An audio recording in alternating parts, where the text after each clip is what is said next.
অর্ডারের জন্য আমি কিভাবে রসমালাই কেককে তৈরি করে থাকি তারই একটি ছোট্ট ভিডিও আপনাদের সাথে শেয়ার করব। হ্যালো মাই কুকগ্রাফি ভিউয়ার্স, আসসালামু আলাইকুম। প্রথমে আমি একটি রসমালাই কেককে বেক করে ঠান্ডা করে নিয়েছি। এখন একটি বোর্ডের মধ্যে সামান্য ক্রিম লাগিয়ে প্রথম বেসটি বসিয়ে দিব।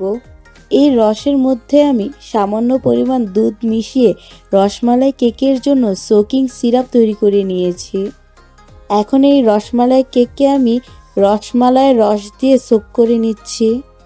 রসমালাই কেকের উপর যে ক্রিমটি আমি ইউজ করেছি, এই ক্রিমের মধ্যে আমি সামান্য রসমালাই এসেন্স ও মিল্ক এসেন্সের সাথে মিল্ক পাউডারও দিয়ে তৈরি করে নিয়েছি।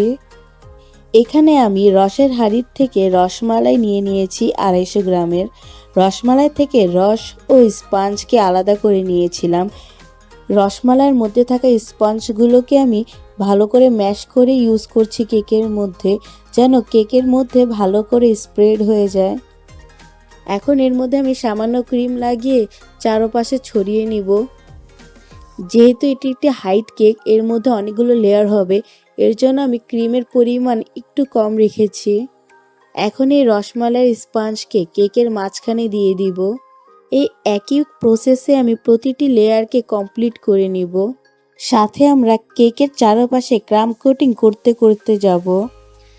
এই রসমালাই কেকের মেন হলো রসমালাই আর স্পঞ্জ। এই দুটিকে আমরা একটু পরিমাণে বেশি ইউজ করব, যেন আমাদের রসমালাই ফিল হয় খাওয়ার সময় কেককে। দেখতেই পাচ্ছেন আমি প্রতিটি লেয়ারে কী পরিমাণে রসমালাই এবং ক্রিম ইউজ করেছি।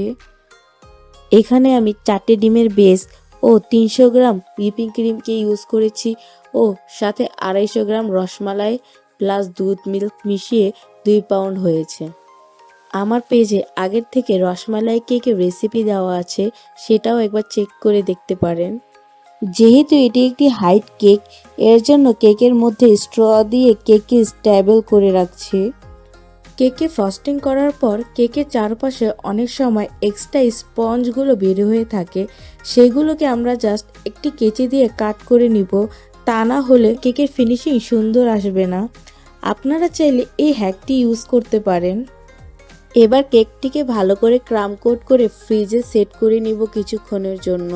ওভারনাইট সেট করলে ভালো করে সেট হবে এবং কেকের লাস্ট ফিনিশিংও সুন্দর আসবে। কেকটিকে ফ্রিজ থেকে নিয়ে এসেছি, এখন এটাকে আমি আইসিং করে নিব। এর জন্য পাইপিং ব্যাগের মধ্যে হুইপিং ক্রিম দিয়ে সুন্দর করে চারপাশে ক্রিম লাগিয়ে আইসিং করে নিব। পাইপিং ব্যাগের মাধ্যমে কেককে ফিনিশিং করা ইজি হয়ে যায় এবং ক্রিমও ইভেনলি ভালো করে স্প্রেড হয়ে যায়। কেককে ভালো করে ফিনিশিং করার জন্য অবশ্যই বারবার প্যালেট নাইফ বা যে কোনো স্ক্র্যাপারকে ভালো করে ভেজা কাপড়ের মধ্যে বারবার মুছে তারপরে কেককে স্ক্র্যাপিং করে নেবেন, তাহলে সুন্দর ফিনিশিং চলে আসবে। এখন আমি একটি নর্মাল স্ক্র্যাপার দিয়ে স্ক্র্যাপ করে নিচ্ছি কেককে।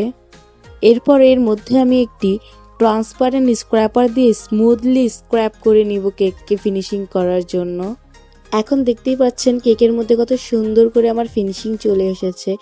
এটাকে আমি কিছুক্ষণের জন্য সেট করে দেন এর মধ্যে আমি ডেকোরেশন করব। এখানে আমি ওয়েফার পেপারকে ইউজ করে কেকের ডেকোরেশনটি করে নিচ্ছি। এখন এর মধ্যে ক্রাউন বসিয়ে কেকের ডেকোরেশনটি কমপ্লিট করে নিব।